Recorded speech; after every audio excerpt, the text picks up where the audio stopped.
In the previous exercise, we looked at Zoom All and how we could zoom to our grid limits using Zoom All. Now what I've done here is I've left us zoomed in to those particular limits by way of the Zoom All command. So as you can see, our drawing looks quite small at the moment. And that's because we're working within our grid limits. Now, the whole idea of the zoom command is to allow you to get close to your drawing, to zoom in and work with the detail on the drawing. So what we do there, again, I'm still using my Navigate sticky panel here, and I click on the down arrow here, and I want to zoom to the extents of the objects that I've drawn. So as you can see there, AutoCAD tells you that it zooms in or out to display the extents of the drawing.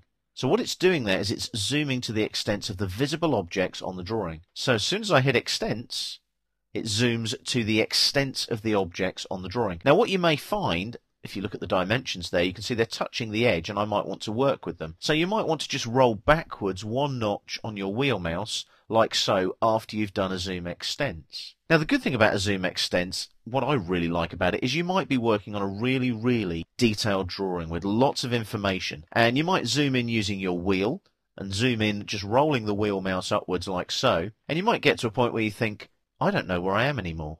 For example, this drawing might be so complicated that I just can't quite figure out where I am. So you go here to your pull down on your Navigate panel and select Extents, and it'll always zoom you to the extents of the visible objects. So then you can ascertain where you are, orientate yourself again, and start working on the drawing again. So Zoom Extents is extremely useful. Also as well, you might just zoom in like this on a detail, and you might think, okay, I've worked on that detail, I now need to know what it looks like in the overall scheme of things, in the overall drawing.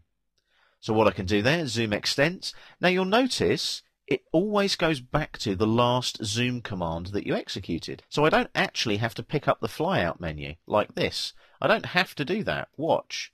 I'll do a Zoom Extents there. I'll zoom back in again as if I was working on that detail. There's Extents there. I've used it before. I just click on the word Extents.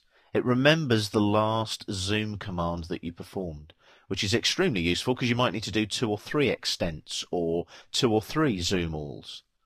So as you can see, Zoom Extents zooms to the extent of the visible objects on your drawing. It's a very good command for orientating yourself within a complicated drawing.